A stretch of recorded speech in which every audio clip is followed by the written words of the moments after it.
उत्तर प्रदेश की पुलिस का कारनामा अगर आप सुनेंगे तो चौंक जाएंगे, क्योंकि यूपी पुलिस की वजह से ही एक युवक आत्महत्या करने पर मजबूर हो गया। युवक का जुर्म सिर्फ इतना सा था कि यूपी पुलिस ने उससे 50,000 रुपए की डिमांड की थी। युवक अपना अनाज बेचकर सिर्फ 20,000 रुपए का जुगाड़ कर पाया, लेकिन पुलिस उससे पूरी रकम वसूलना चाहती थी। और जब पूरी रकम युवक नहीं दे पाया तो उसे 3rd डिग्री टॉर्चर दिया गया। इस अपमान से परेशान होकर, उस 3rd डिग्री की मार से आहत होकर युवक ने घर आया और फांसी लगा ली। युवक अपने पीछे एक भरा पूरा परिवार छोड़ गया है। पूरा मामला क्या है, विस्तार से बात करेंगे। नमस्कार, मैं हूं अवंतिका।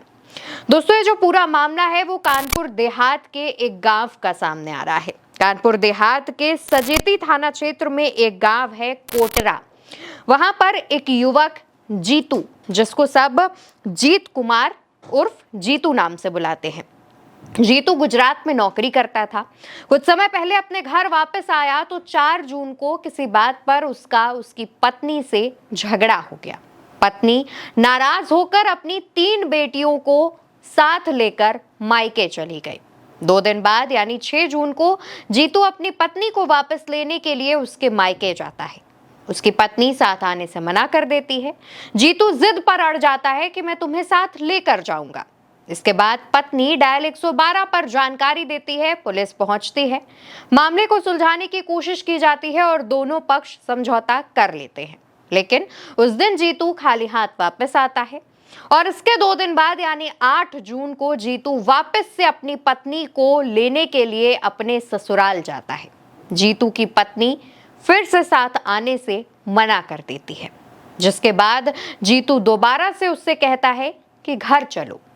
जीतू की पत्नी के जो पिता हैं, यानी कि जीतू के ससुर, वो गांव के प्रधान हैं, वो दोबारा से पुलिस को बुला लेते हैं। पुलिस मौके पर पहुंचती है, जीतू को थाने लेकर जाती है, एक रात वहां रखती है और समझौते के नाम पर उससे 50,000 की डिमांड करती है। जीतू अपने पिता के साथ मिलकर अपने घर में रखा अनाज बेचता है, जिससे 20,000 रुपए जुटते हैं और वो रकम पुलिस को दी जाती है। लेकिन पुलिस 50,000 की डिमांड कर चुकी थी और 30,000 का घाटा बर्दाश्त नहीं कर पा रही थी, जिसके बाद कहा यह जा रहा है कि जीतू को 3rd डिग्री का टॉर्चर दिया गया। इससे परेशान हुआ जीतू के शरीर पर इतने ज्यादा जख्म थे जिनका दर्द वो बर्दाश्त नहीं कर पाया। घर आया, शाम करीब 6 बजे के आसपास अपने कमरे में खुद को बंद कर लिया। देर रात जब उसके घर से उसके पिता उसे खाने के लिए आवाज देने गए तो उसने दरवाजा नहीं खोला और पता चला कि जीतू ने फांसी लगा ली है, जीतू ने सुसाइड कर लिया है। जीतू के पिता अब इंसाफ चाहते हैं। जीतू के पिता चाहते हैं कि जिन पुलिस वालों ने जीतू को आत्महत्या करने पर मजबूर किया, उनके खिलाफ कड़े से कड़ा एक्शन लिया जाए। लेकिन दूसरी तरफ मौके पर जब पुलिस पहुंचती है तो जीतू के शव को पोस्टमार्टम कराने के बाद अंतिम संस्कार करने के लिए नहीं दिया जाता है।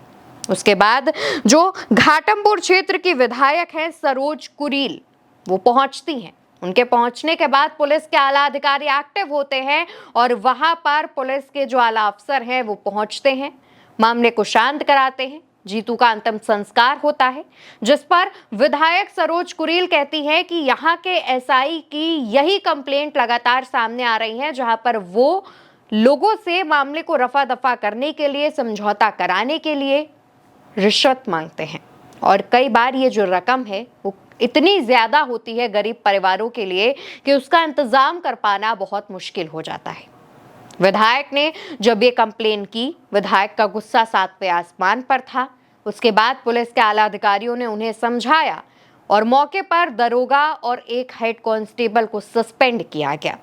लेकिन सवाल दोबारा से वही है कि क्या सस्पेंशन के बाद उन पुलिस वालों को अक्ल आएगी? वो पुलिस वाले जिनकी वजह से एक युवक ने आत्महत्या कर ली, उसे इंसाफ मिल पाएगा? हालांकि मौके पर पहुंचे आला अधिकारियों ने जो जीतू के ससुर हैं, जो कि गांव के प्रधान भी हैं, उनके जीतू की पत्नी के खिलाफ भी एफआईआर दर्ज कर ली है और जांच की बात कही जा रही है। लेकिन आप भी जानते हैं कि भारत का सिस्टम कितना अच्छा है और ये जांच कितनी लंबी खींची जाएगी।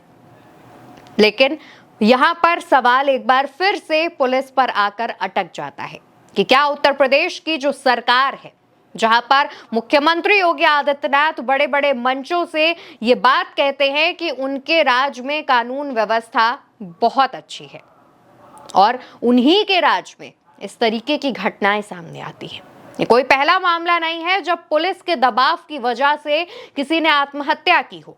इससे पहले भी कई ऐसे मामले सुर्खियों में आ चुके हैं जिनकी वजह से कई लोग अपनी जान गंवा चुके हैं।